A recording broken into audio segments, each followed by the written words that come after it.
Hey guys, welcome to the show. It's Ralphe here, live from New Zealand. Because you can't rely on mainstream media, the citizens have now become the media. This next story happened recently, and thanks to activist Sarah Smith for the show tip. I always follow her feed on Facebook just to see what's happening locally in New Zealand. Things of interest that I can share with you guys. So what's happened recently, and this was on the News Hub article as of 2nd of September, so a few days back. It's now the 9th of September. There's a one-man protest that's happened in Christchurch. You can read up about it on News Hub. I'm playing the video now because I'm sort of doing a live reaction and giving you my thoughts as to what's happened. I've seen a couple of minutes of this now, but I kind of want to do a commentary as we watch it together. So basically, there's this Christchurch man. You can see him. I'll play the video out the back as well. But on the 2nd of September, which is a Monday, he decides to do a one-man protest where he purposefully goes to inside a bus and demands that he gets a fine for not wearing a mask on public transport, because as you know, our Prime Minister Jacinda Ardern made it mandatory to wear masks now in public transport. So you see him here talking to the bus driver. I'll place a link on the full video on his YouTube channel. Adam does have a YouTube channel, Adam Nuttall, TTLL. I'll post a link to the video if you want to watch it uninterrupted.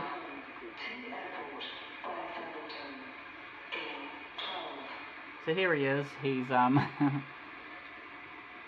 demanding that he gets a fine. Basically what he's doing is provoking the enemy.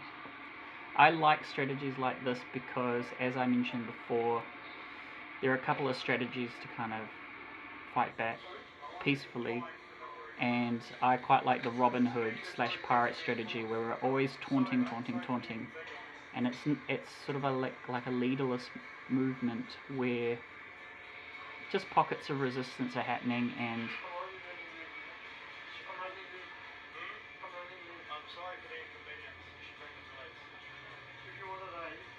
so here the bus driver is actually saying, just go in, come in. He doesn't want the actual hassle of dealing with this this passenger who's saying, hey, look, I basically want to be fined. The bus driver is actually being quite nice about it. He's saying, oh, just come in, go in. And I've, personally, public servants like this, like bus drivers, they're getting paid not much for the hard hours that they're doing anyways. And the bus driver is not wanting the hassle. He's just saying, oh, go in, free ticket, don't worry about it. But as you can see, Adam's trying to make a statement. Clickbait, as they say, in the news realm. Trying to get a few eyeballs to the underlying issue, which is, in his opinion, violating human rights and things like that. There's a lot of saying about, masks are not actually effective. It's like wearing a muzzle. The last time we wore muzzles is back in slavery. What comes up next, and I kind of only watched this till halfway, and then the rest I haven't seen yet, but what comes next is, here we go. So there's a lady here. She is from a security firm, as you can see. She's not a police officer or anything. I've seen these kind of what I call mall cops before when I was living in London. They have lots of layers of policing where some of the policing is actually done by security firms. So as you can see here, she's actually saying she doesn't want to be filmed. The guy says section 22, this is a public place, the cameraman. But as the video progresses, you can see this is kind of the more cop mentality. And I know a few people sort of looking during COVID at you know, new employment and things like that. There's a lot of competition at the moment when you're looking for work, and a lot of these firms and things like that, they have a pool of talent that they can pick from, so there's no shortage of people looking for work, and obviously they're going to hire the kind of mentalities such as this woman, as you'll see as the video progresses.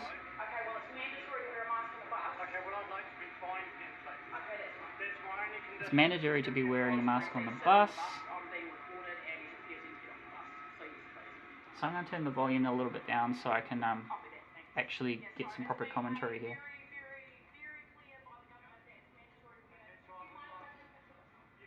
So she's working for CS Security or OS Security.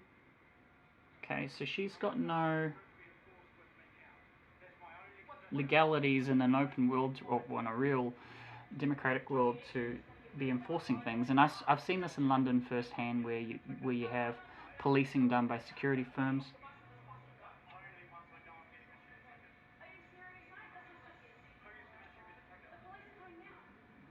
Okay, and then she's now escalating the matter to police. And it'll be interesting, so this is the part that I haven't seen yet, but it'll be interesting to see if the police do arrive, whether they make it a civil matter or whether they actually enforce such mandates that's been placed by this government. And again, yes, they've introduced all these laws called like COVID law, but these laws have been passed secretly and not through democratic ways, I reckon. So, okay, I'm going to pause it there. If you want to watch the full video, head over to Adam's channel. I just want to pause it there, and if you want to watch the whole thing, go to Adam's channel. I don't think I need to see more than this. Or maybe I'll just put it in the background, but I just kind of want to get some commentaries, because I'm stopping and starting on my thoughts here. But yeah, see, this is the thing. This has always been my thought in terms of these rushed emergency laws being enforced. I always find that they want to target sort of the poorest of the nation, because they are the most vulnerable. They are the most vulnerable individuals that really don't have much say. So people taking public transport in general, no access to vehicles, private property. So they have to kind of accept these new norms just so that they're not harassed, because a lot of people do back down and don't want to be harassed. Like, for example, there was that big story in Victoria with the pregnant lady.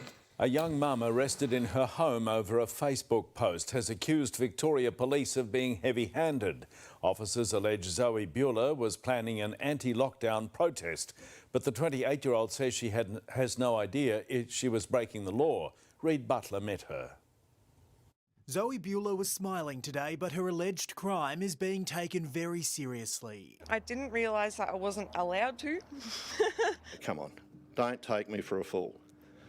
You have to have been on Mars not to know that. A social media post landed the 28-year-old in handcuffs. She's accused of creating a Facebook event for an anti-lockdown protest in Ballarat. Standing up for human rights.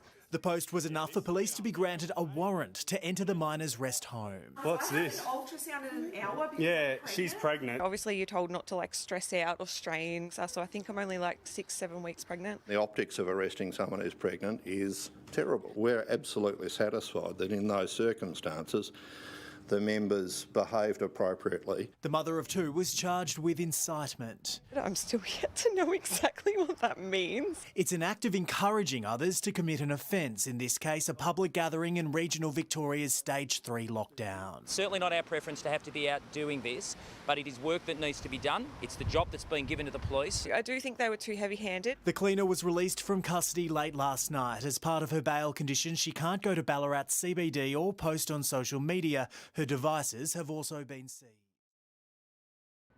What's that movie? What's that sci-fi movie where they basically arrest you for future crime? We have a brand new look tonight at the next wave in crime fighting. It sounds like something from movies about psychic powers.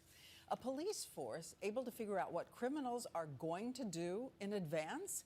In one California city, the future of policing is now. ABC's Abby Boudreau is in Santa Cruz. We can predict the weather and even a person's shopping habits. Here you go, thank you. But what about predicting where a criminal might strike next? Crime is not random. You can actually predict some of the things that people will do. It's not exactly as futuristic as the sci-fi thriller Minority Report, where cops picked up criminals before they committed their crimes. Set up a perimeter until we're en route.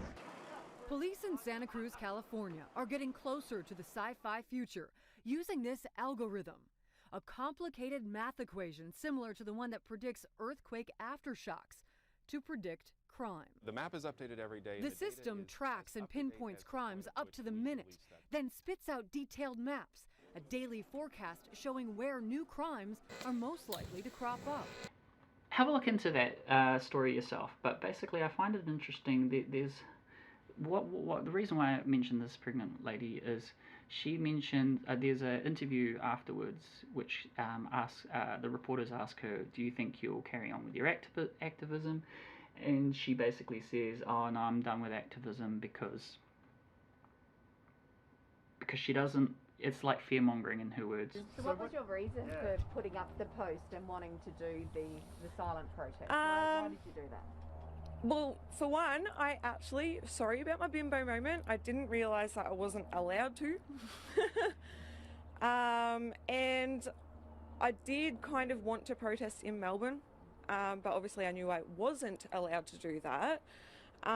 So I just wanted to feel like I was doing something, standing up for human rights. And, I'm just a passionate person and I'm sick of the lockdowns, I'm sick of hearing about suicides. I personally lost my job, and just sick of watching the economy collapse. Would you still go and protest if you could? No, I'm too scared now. And it's fear-mongering. That's how I feel. But yeah, that's the thing. A lot of people don't get to as far as this man in Christchurch. They don't want the attention, they don't want...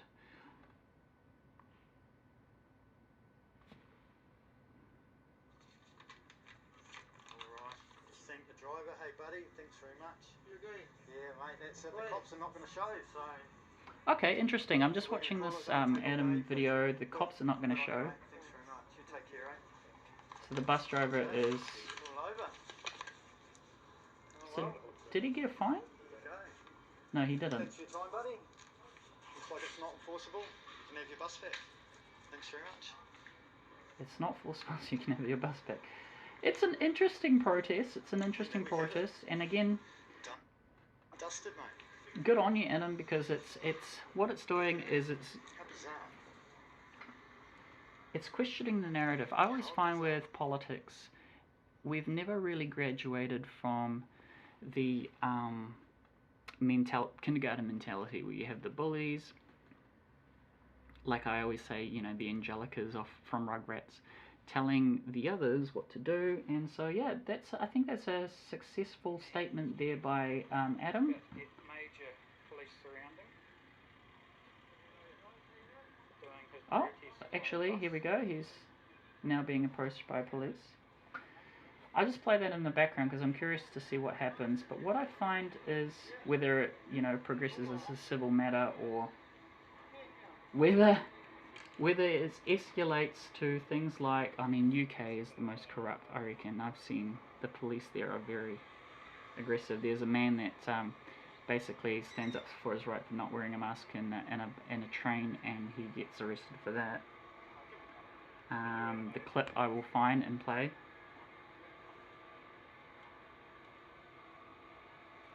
The newspaper said you guys would be there. He just wanted to get us fined and go.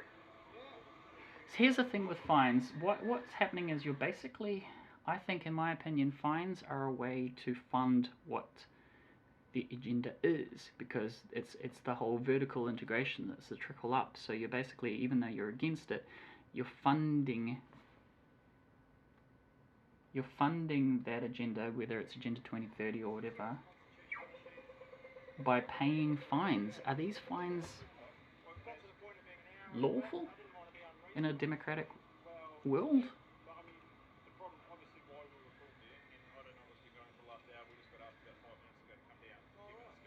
And is this a good resource of policing?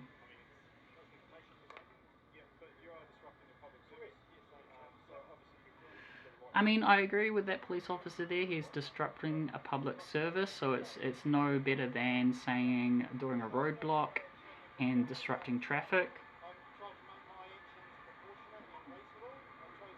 Whether that's you know, those, if they've got bylaws and things like that for disrupting traffic and that. So that's basically what Adam's achieved here. So here's the thing: whenever fines are in place, they always want to try.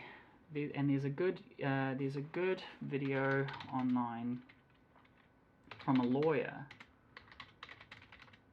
who basically says, let me see if I can find it, who basically encourages people to never speak to the police because, here we go, the video is Don't Talk to the Police. It's about a 1-hour seminar, and I'll play a little clip now about that, just so if you want to dive into that, deeper into that.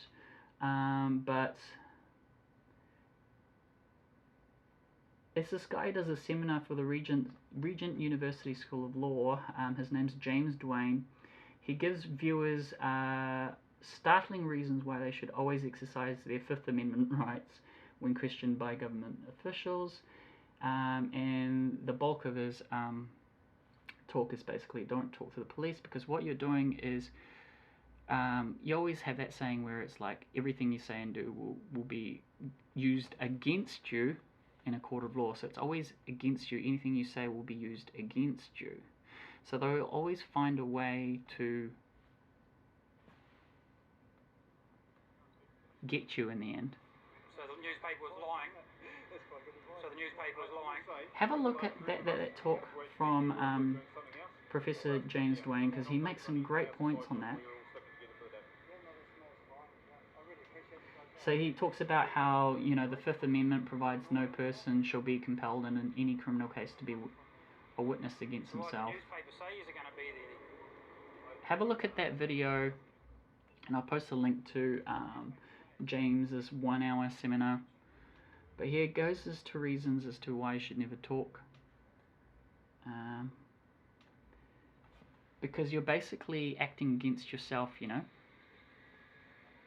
And he goes to, and James actually goes to gives you a few points as to what to say, so that you're kind of in a stalemate. Because this whole law thing, the enforcement, it's all a game, in my opinion, and it's an advanced mutation of that whole kindergarten politics of bullies and things. Well, why didn't he get his ticket?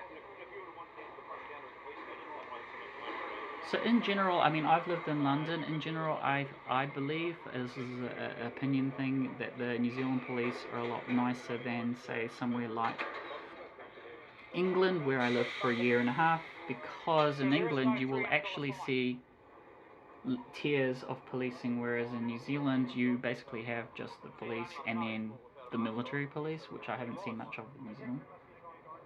So these police officers were excellent apparently, and they did not give the guy a $300 fine.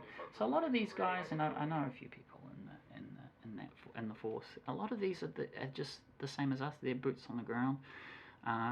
You know, if they ever lose their jobs, defunding the police, that sort of thing, they're just going to be civilians just like us, so they're going to be in the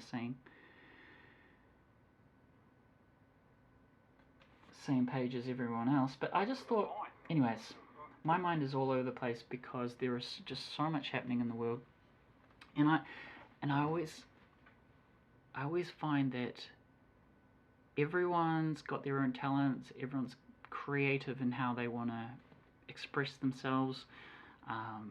Me, for example, I'm just a guy with access to a video and a small audience, so why not? This is my way of doing it.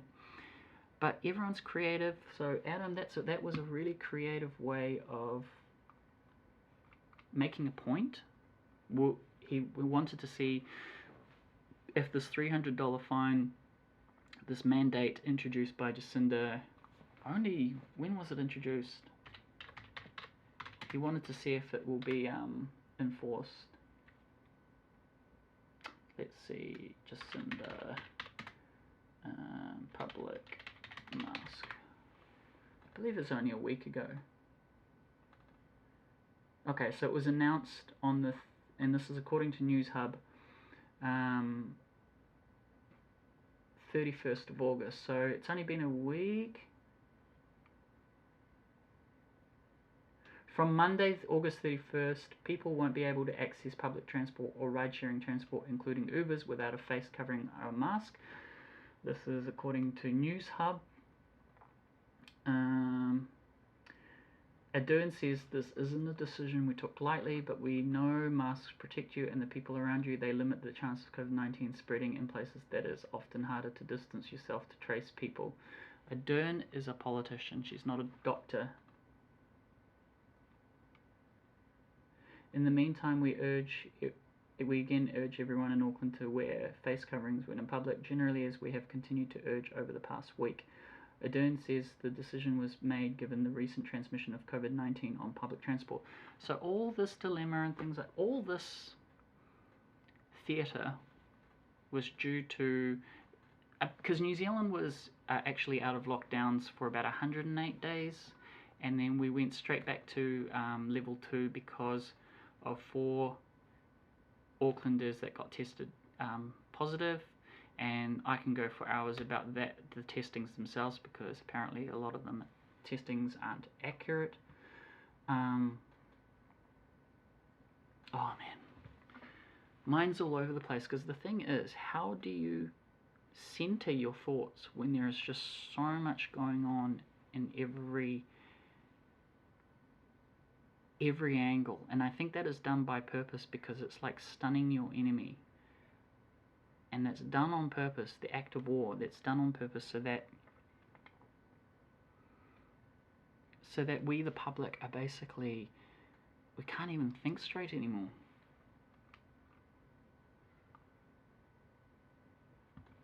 I'm going to jump back to this video by Professor James Duane. This is an old video from 2012.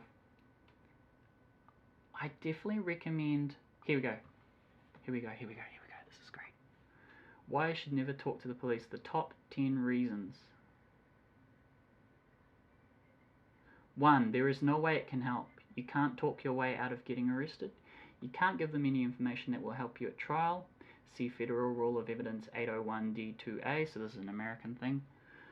What you tell the police is only offered, and again, it's offered as a solution to use against you.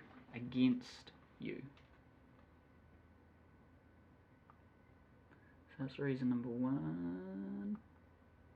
Reason number 2, if your client is guilty and even though he is innocent, he may admit his guilt with no benefit in return. So what's the rush? In federal court, 86% of all defendants pass guilty, what does that say? At some point before trial. Wow. Your statement to the police may, and it cuts off because of his picture there, be admissible evidence by the time, blah blah blah. But have a look at this video if you find this sort of thing interesting, because my thought on laws are basically, it's all about, like, think of like an argument you have with a bully, going back to the kindergarten analogy. It's sort of like upping your, it's like the Dragon Ball fight thing, you know. It's like fighting words, whether you just want to try to trump the other person's opinion, and it's all fighting words, if that makes sense. That's all law is. And a lot of new laws are now, you know, advanced by lobbyists anyways, to support not the general public, but usually the rich. Let's see if I can scrub through this video. It's a really interesting video. It's 1 hour. Okay, let's see. So I might miss some of the points he's saying, but I just want to give you a general idea if you don't want to watch the whole hour thing. So, reason number 4, what does he say here?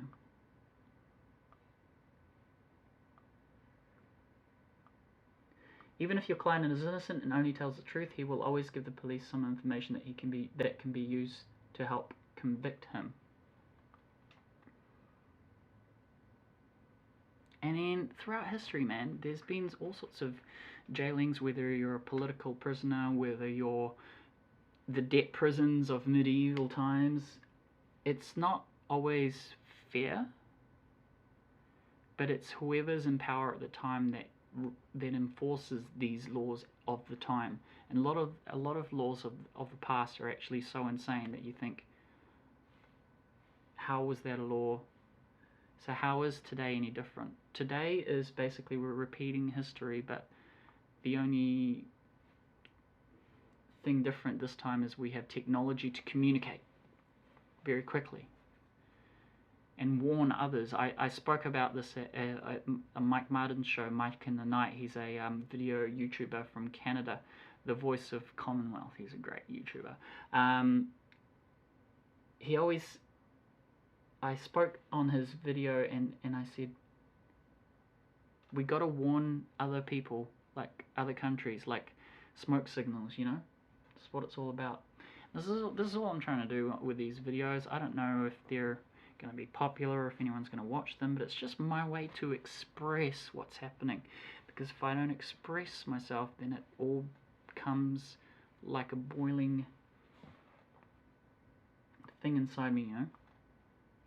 Number 5, why not talk to the police? Even if your client is innocent and only tells the truth and does not tell the police anything incriminating, there is still a grave chance that his answers can be used to crucify him if the police don't recall his testimony 100% accuracy. And again, it's sort of cutting off because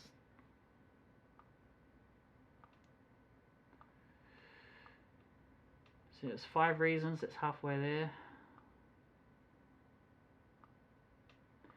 And his talk is really interesting because, anyways, that's enough of that. His talk's really interesting. And by the way, this next person here, he's an ex-cop, so he goes to agree with the lawyers to what he's saying is actually good advice. But yeah, watch that. It's from the Regent University School of Law. And this is a video from 2012. I hope it remains because there's a lot of talks now with YouTube deleting videos and all that sort of stuff. So if you see any really good videos, mind-blowing videos, I suggest maybe not relying on YouTube alone. I mean, YouTube's a great platform and all, but just expand out. There's another video sharing website that I found called BitChute. I've got one video on there at the moment, but you know, just spread the videos out because there are alternatives popping up. Here's my thoughts on Google, who owns companies like YouTube. And I know Google, you know, back in the day they said do no evil and that sort of thing, but I think they're the lesser evil compared to a company, say, like Facebook. Facebook owns Facebook, Instagram, WhatsApp. Because, think about it, those platforms, so Facebook, Instagram, WhatsApp, they're all free. And if anything is free, especially social media, guess what the product is? It's you. So your information, your data, that becomes the currency, and that's what keeps those platforms going. And that's what worries me about this whole arrest thing from this Victorian pregnant woman who just posts a comment that they don't like and then gets visited and arrested. That's not right. That's not right. So if you're watching this 9th of September, just so you know, at 12 noon, Saturday, 12th September, Aotea Square, there is going to be a rally from Advanced New Zealand. And I've noticed these rallies are kind of every week now. About midday, either a Saturday or Sunday at Aotea Square. That's kind of cool because it's a meeting of minds. There's always been, throughout history, a meeting of minds. So somewhere that's central in your city. So for example, that 1.3 million protesters in Berlin, they always go to that Berlin centre. Wherever you are, there's always a common place that's repeated that people just naturally know to go. So, because a lot of the times when people post protests or what they're happening, it goes under the radar. So I think it's kind of a cool strategy that people generally know that around midday in Aotea Square, Auckland, on a weekend, people are going to be there, and it's going to be random people each time. It's that whole strategy of the Robin Hood thing, taunt the enemy, and have your say regardless.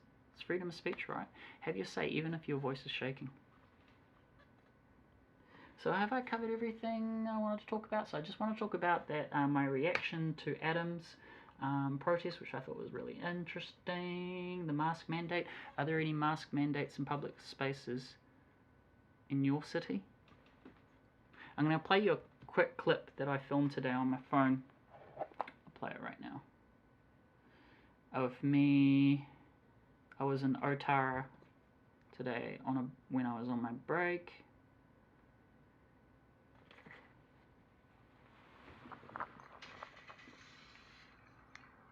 See that?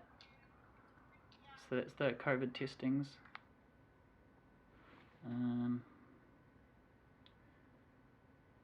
The reason why I want to highlight this. Here we go in Otara.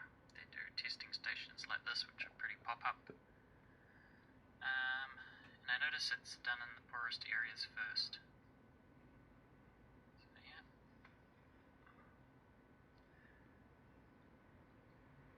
I just thought I'd point this out. Usually at car parks they have these sort of pop-up things now. Pop-up testings. And again, it's all about theatre. It's all about indoctrinating the poorest first, because the whole 100 monkeys thing. So that the enlightened academics find it's easier if they don't get the attention, you know what I mean? But look what happened throughout history. I mean, I don't even know to explain it. Just look at what happened throughout history if people just go along with it. Especially if they're unarmed. So that's what I'm worried about. People sort of accepting the narrative. What did I see today? So it's costing I'm gonna go on Sarah Smith's page again, because she makes some really interesting posts. So again, her thing was like, we are the media now. But one of the polishers, here we go. I just want to play you this.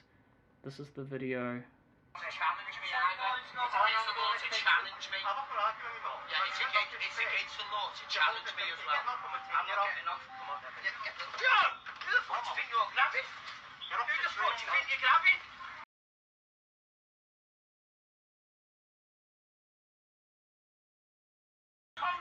Okay, so sorry about the profanity. I will mute that. But yeah, that happened in England.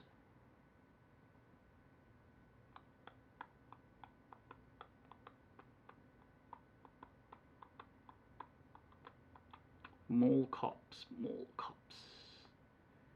Am I making any sense? Is this transmission making any sense to anyone? Let me know. But the other post that I thought was really interesting from Sarah Smith was,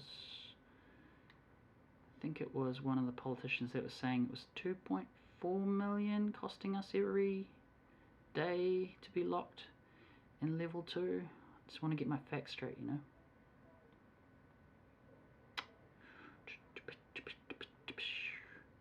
So yeah, the other here it is. I found the post. So yeah, the other thing is, if you find anything on the internet. It's really interesting. Remember, that video might not be there forever, so please repost it on alternatives such as BitChute and whatnot.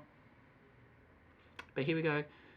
David Seymour, who's a politician here, posts that every hour at level 2, it's costing the New Zealand economy $2.7 million. The government must today balance the threat of COVID-19 with billions in new debt. Spending more time at level 2 means less business activity, less work, less tax, and more debt. COVID-19 is a threat, but it's not the only one. When Cabinet meets today, it needs to consider the new debt it's piling on future generations too. Labour, helped by New Zealand First and the Greens, has borrowed $140 billion. That's $28,000 for each and every New Zealander. It's the average credit card debt 5 times over. Every dollar, this is really interesting, every extra dollar government spends to support the economy will have to be taxed later. It's the kids currently at intermediate who will lose. They'll pay higher taxes for fewer services today because of the politicians' irresponsibility today. Borrowing now and forgetting tomorrow is fiscal child abuse. When business and households tighten their belts, so should politicians. We need an honest conversation about our spending and debt problem. Only ACT has the plan, blah blah blah. I don't know if you support ACT, but yeah, David Seymour is from ACT. It'll be interesting to see who people vote for. I think this election coming up in October in New Zealand is going to be very important. My recommendation to anyone, if you want to stick it up to the man, as they say, is maybe just don't vote blue or red, Labour or National, and just go for anyone else. Advanced New Zealand, maybe. I don't know. Anyone. Because I think it is important to vote. It is a good sign of democracy. At the same time, just be really careful that we don't go down the path of America, who's also in election year. They've got a very important election. They reckon that Hillary and Sleepy Biden will be rigging the election through mail-outs or contesting if Trump wins. I don't want to get into American politics too much because there's other YouTubers out there that covers that territory, but a good guy to check out would be, yeah, Mike Martins. He's in Canada. If you're in Australia, check out Heiser Says. If you're in New Zealand, check out Vinnie Eastwood. I'm just a small channel, so I don't really have much of influence, but again, this video, I'm not here for a popularity contest or anything like that. This video is just a way for me to express what's bubbling up inside, because we're living at crazy times. Living at crazy times. I think I'll leave it at that for now. My brain is all over the place, and I think that's designed on purpose. I think that it is designed on purpose to confuse everyone, right? I actually have a folder in my emails, show tips, that I want to quickly talk about. And I will wrap up shortly. But the reason, this is what's happening in my opinion, it's all about vertical integration. Look that up, there's something I learnt. Vertical integration. InfoWars talks about this, where there are 3 stages to losing a democracy, basically. There's demoralization, stage 1 of 3. Stage 2, so demoralization, stage 2 is, oh god. Stage 3 is normalization, I know that much. Let's see if I can look it up. There are 3 stages to losing a democracy and becoming like a communist. Here we go. Communist sort of country. How to brainwash a nation. Oh, that's interesting. An incredible interview done back in 1985 with Yuri Bezmenov, a former KGB agent who was trained in subversion techniques. Ooh, that's interesting. I use a search engine called DuckDuckGo, by the way, because that doesn't track you as much as Google. And if you do use websites like YouTube, download Adblock Plus, because that blocks adblockplus.org, that blocks ads. Ooh, this is interesting. How to brainwash a nation. So here we go. Demoralization, stage 1. Destabilization. Oh, there's a third one in here, which InfoWars doesn't talk about. Crisis, and then normalization. Ooh. Haven't actually seen this video. This hasn't been prepared. Think mind control and social conditioning is just sane grand conspiracy theory? The following interview was conducted back in 1985 with a trained subversive KGB agent Yuri Bezmenov. He lays out the 4 steps used to transform the thinking and behavior of an entire population over generations.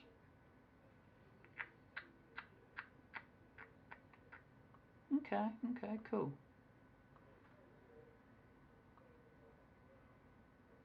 Oh, I'll share this link. I haven't actually watched it, but I'll share this link if you're interested.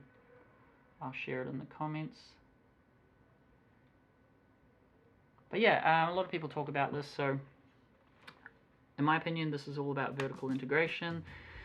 We don't know who the players are, whether it's CCP, whether it's old money, new money, but it's definitely a way to have vertical integration so that the people that do have the funds are able to buy up other assets at pennies on the dollar, which then causes the whole slavery system.